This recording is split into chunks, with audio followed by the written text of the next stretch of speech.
Hi everyone, Dave here, Fit and Healthy Forever. I wanted to run something past people today. This is hopefully going to be a series of things. This is the first one. I want you to consider this sentence. Could this be an adaptive response? Now, if you remember that through what I'm going to discuss now, and I'd like people's thoughts on this. So I'm going to start off today with blood pressure. That's a simple one. Everyone knows someone who's suffered with it or had it or got it or so on. Now, this is a Dr. Bergman in America. He's in Huntington Beach, California. And if you go on drjohnbergman.com, he's got dozens and dozens of videos. The guy's an absolute genius in my eyes. He's a corrective chiropractor and he's also a doctor. And he teaches allopathic doctors, which are your general GPs, that there's another way rather than just drugs, surgery, medication. They have a place, but a very small place in keeping your body healthy. So you don't dismiss them completely, but they are a last resort. And this is the sort of thing he preaches. So if we consider the biggest killer in humans is arguably chemical, physical and emotional stress, or all three.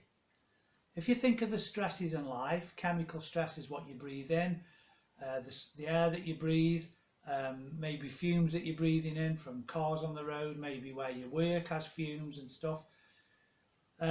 Physical stress is, for instance, a workout is a physical stress to your body. A very manual job is a physical stress to your body.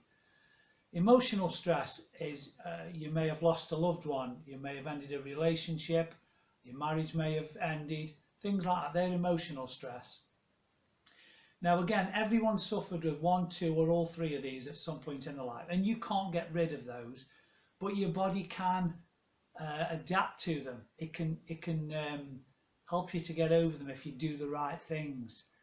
But these things can be a killer if you're not careful. Now, it's difficult, chemical stress, you can't help what you're breathing in and so on, but if your immune system and your body is fortified, it will help you to fight them off better. So, if we bear that in mind, and the next thing I want you to bear in mind, if we can agree that your body is a very intelligent mechanism, it doesn't do anything stupid. Your body just doesn't do stupid things. Everything it does is an intelligent response to the environment that you put it in. Just bear that in mind for a bit and then tell me what you think. So, should all blood pressure be the same? I don't think so. Should it be the same for everyone? For instance, does it make sense that everyone in the world should have the same blood pressure? Should my blood pressure be the same as someone like, shall we say, Usain Bolt? Or the same as a person who's 20 stone, massively overweight, unfit? Should my blood pressure be the same as theirs? If you look at that as a whole, when you look at what doctors tell you blood pressure should be, they're saying everyone should be in the same blood pressure ballpark, which I think normally is about 120/80.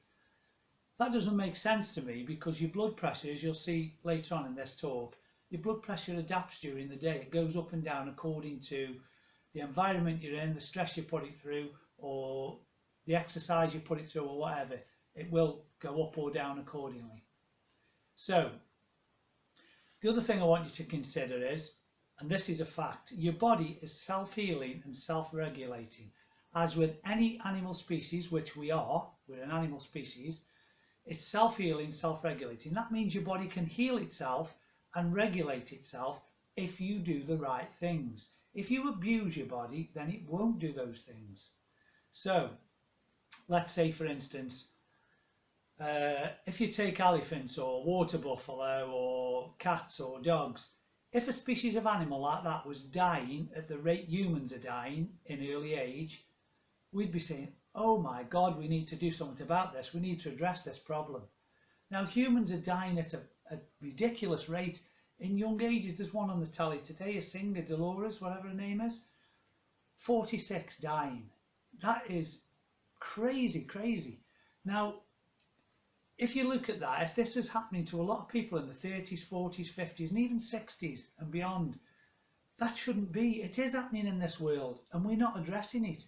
We're masking symptoms with drugs and medication instead of looking for causes. That sounds simplistic, but a lot of times it's that simple. So, could it be that your BP, your blood pressure is constantly high in an adaptive response to the toxic and nutrition deficient lifestyle that you're subjecting it to? So if you're subjecting your body to a lot of toxicity, as I say, maybe with a toxic job you do, it may be the air you breathe, it may be fumes, or poor diet is a response, an adaptive response. If you have a poor diet, your body is going to try and find an homeostasis, a balance, but it'll work hard to do that if you're not doing the right things, and it will always struggle to do it. So what is normal blood pressure? I don't know, and I think you'll find doctors are telling you. Some will say 120 over 80, some will say 115 over 75, some will say 130 over 85. What should it be? It's ridiculous because nobody has got any science to say that it should be this. So, could it be that it adapts during the day to whatever stress or stimulus that you put it through, as I said earlier? So there was a study at the University of Alabama in 2015, May the 29th this came out. If you go on the website, any of these studies, go on their websites, check them out. I haven't just pulled these out of thin air. University of Alabama said, and quote, blood pressure medications can lead to increased risk of stroke. The risk of stroke went up 1/3 for each medication that you're taking. So the medications are causing stroke, the increased risk of stroke, because your blood pressure is high, according to a doctor. In the USA, they formed what they call Joint National Committees. Now, the first one was Joint National Committee 6 in 1997. They said blood pressure was high at 140 over 90, and it was optimal over 120 over 80. Just bear them figures in mind for a second.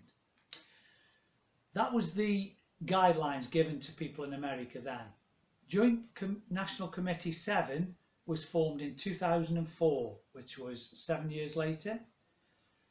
And they said that the risk of cardiovascular disease begins at 115 over 75. So all of a sudden now, 120 over 80 isn't optimal, because 115 over 75 is the risk doubles with each increment of 20 over 10. So they're saying that's when cardiovascular disease begins, at 115 over 75, 7 years later. So then we have, they also said high blood pressure was 120 over 80. So you were starting to get towards high blood pressure then. Now 7 years earlier it was optimal. Now you're getting towards high blood pressure with 120 over 80. Now move forward 10 years to 2014. They formed Joint National Committee 8, who said if you are under 60 years of age, normal blood pressure is 140 over 90. If you're over 60, normal blood pressure is 150 over 90. Now, 120 over 80 was pre-high blood pressure 10 years earlier. All of a sudden now, 150 over 90 is normal if you're over 60 years of age. Where are they getting these numbers from? Because nobody seems to have any science to back this up. So this is why I said at the beginning, what is normal blood pressure? Is it just an adaptive response that your body does to the toxicity that you put it through? So if you live a toxic and nutrient deficient lifestyle in general, which is poor diet, lack of exercise, lack of rest and recovery, maybe a manual job that you're not looking after your body properly, then your body is in a toxic state. And sooner or later, it's like any machine, if you don't look after it properly, it's going to give out. So all these joint national committees, this is where we're at with it in America at the moment. Joint National Committee 8, which was 2014. They're the current guidelines now.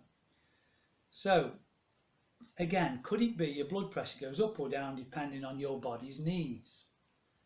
So, known causes of high blood pressure: obesity, pregnancy, emotional stress, smoking, coffee, full bladder, cuff size. When you're doing your blood pressure, the cuff size makes a difference.